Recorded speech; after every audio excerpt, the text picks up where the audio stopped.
Hello everybody, SpiritGaming here, and welcome to another guide. For this guide, we are taking a look at the best free-to-play DPS character you can get in this game, and that is Razor. But before we start, I would like to mention that there are timestamps for everything, and also I would like to ask for a quick subscribe, like, and for you to join my Discord.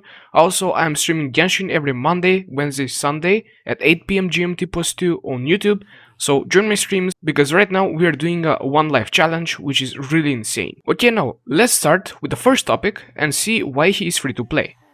Now, there are two ways you can get Razor. One is Gacha, the other one is Star Glitter from the Star Glitter shop. Now you might ask, won't he be gone from the shop next month? And the answer is that we still not know. However, last month the shop stayed the same, so I would assume it will stay there for a few more months. What makes this so good is that you will eventually be able to get him to max Constellation, and that is just insane. The second topic is the talents and how you can use them to maximum potential. His auto attacks do not have anything special at all, he's a great sword user, and that is pretty much it. However, his elemental skill, Claw and Thunder, has three main uses. The first use is animation cancelling. You can use this skill to animation cancel your long greatsword animations, which is perfect. The second use and the best use is the energy recharge bonus you get when you press the skill, and the last use is the burst damage when you hold the skill. I will explain more on why the second use is the best reason to just press the attack instead of holding it. Razor's damage comes out of his ultimate, and your ultimate lasts for 15 seconds. By pressing your elemental skill, you get lightning orbs up to a maximum of 3, and each one increases your energy recharge. For me right now, it's for 20% each. This means that by the time you run out of your ultimate, you will get it again, making it easy for you to have your ultimate skill ability always. And the best part is that, as I said, his ultimate is his primary skill, especially because of the low cooldown and high duration, while also making you get a ton of attack speed and making all of your attacks do electro damage, as well as keeping your white damage from the weapon. Basically, you do get the normal attack damage and also the electro damage as a bonus on top of that. The third topic of this video is Razor's Constellations. He can get damage, he can get crit rate, he can reduce enemies' defenses, and also get a lot more damage and energy recharge just from his constellations, and that is why Razor's constellations are one of the best in the game. If you can get this guy to max constellation, this guy will be better than most 5-star characters. The fourth topic is his stats. I will go over the stats first and then go on to the artifacts. So this might sound insane, but energy recharge is useless on this character if you're using 2 lightning characters in your team, and trust me, you most likely will. If you do not use 2 lightning characters, then energy recharge is alright, but I still would recommend it since you just get too much energy recharge from his skills, elemental resonance, and constellation alone. The next set I want to talk about is elemental mastery, which in some cases is good, but we all know that most DPS characters do the most damage with their own normal attacks and not their skills. Yes, the elemental burst makes all your attacks do electro damage, but that electro damage is not too big. You're still doing white damage with your normal attacks even when you have your wolf on. And now, here comes the fun part. Like most DPS characters, we want attack, physical attack, crit rate, crit damage, normal attack, and all of these stats go by order of importance. The fifth topic is the artifacts. The best artifact for this character is the full gladiator set.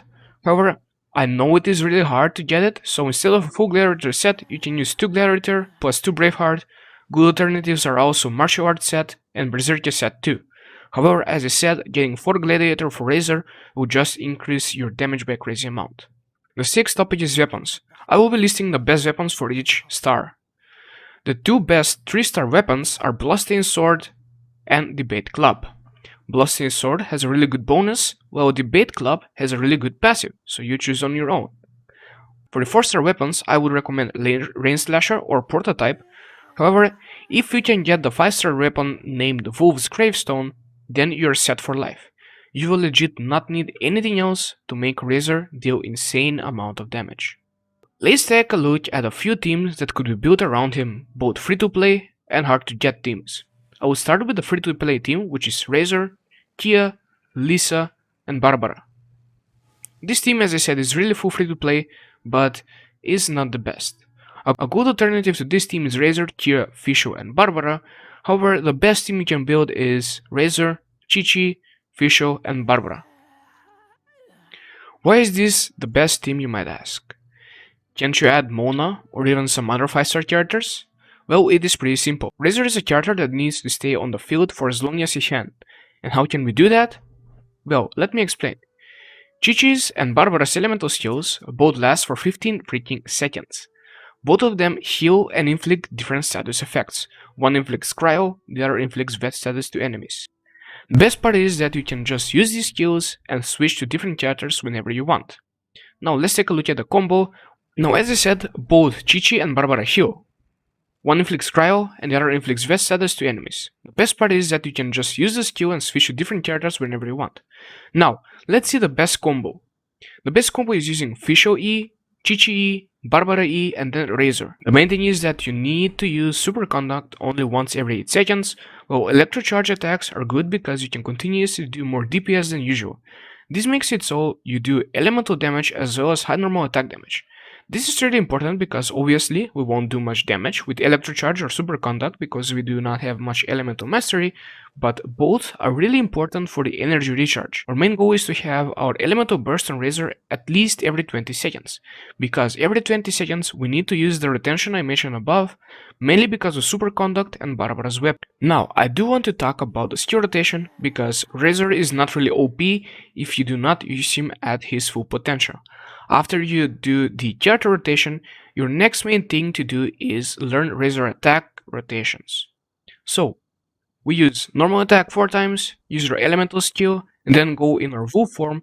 What wolf form does is, after extension 2, it resets the cooldown of our elemental skill, which we will use after every 4 normal attacks again. The 4 normal attacks into E is what we always use unless our E is on cooldown, which in that case we can use 4 normal attacks and then dash in any direction, which is mainly this is mainly to cancel out the slow animation of greatswords.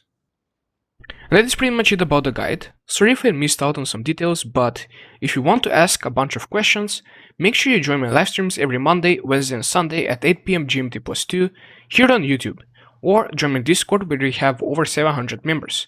And with all that being said, don't forget to subscribe, like the video, and as always, bye bye until next time.